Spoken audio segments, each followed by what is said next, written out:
বাংলাদেশের সুদর্শন পুরুষ এ লোকটাই খেতাব পাই ভাইরাল এবার হরে আমরা কম বেশ মানুষের চিনি। তো রিসেন্টলি এর বাপ মারা যায়, তার আব্বাজান মারা যাওয়ার পরে দেখলাম যে কিছু ভিডিও সোশ্যাল মিডিয়ার মধ্যে বাঁচতেছে। তার মধ্যে সবচেয়ে বেশি কমেন্ট একটা জিনিস এলাম যে এ লোক নাকি তার বাপের জানাজার মধ্যে মেকআপ করিয়েছে মুখে। আদৌ আমি সত্য কিনা জানি না, কিন্তু তার মানে মুখের অবস্থা থেকে আমার কাছে কিছুটা এরকম মনে হয়েছে। যদি সত্যিই তিনি মেকআপ করিয়েছেন, আমি বলবো যে ভাই বাস্তবিক জীবনে অনেক কিছু করেন ঠিক আছে, কিন্তু বাপ মরার পরে বাপের জানাজাতে মেকআপ করে আসাটা এই জিনিসটা আসলে এই পরিস্থিতির সাথে কোনোভাবে যায় না। আর আরেকটা জিনিস আমার কাছে সবচেয়ে বেশি খারাপ লাগছে, টিকটকে একটা প্রোফাইল থেকে দেখলাম, মানে তার নামে অ্যাডব খান না কি জানো তার নাম, এই প্রোফাইল থেকে দেখলাম যে অসংখ্য ভিডিও তার বাপের মরা লাশের গাড়ির থেকে শুরু করি জানাজা শেষ পর্যন্ত প্রচুর ভিডিও আপলোড হয়েছে। আদৌ কি তার প্রোফাইল কিনা আমি জানি না, কিন্তু প্রোফাইলটা অনেক বড় প্রোফাইল, আমার কাছে মনে হচ্ছে তার প্রোফাইল হইতে পারে, কারণ তার নামে আর কোনো প্রোফাইল আমি দেখিনি টিকটকের মধ্যে।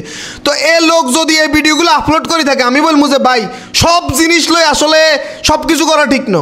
কারণ বাপ মরে গেছে, এই জায়গাত মানুষ ইমোশনাল, যে বাপ তারা জন্ম দিছে, এই সময় মানুষ অনেক ইমোশনাল থাকে, কিন্তু এই সময়ের ইমোশনাল ভিডিওগুলো শ্যুট করে নিজের প্রোফাইলে পাবলিক প্লেসে মানে আপলোড করে সিনপ্যাথি নেওয়ার মতো জঘন্য কাজ আমার মনে হয় এই দুনিয়াতে হয় না।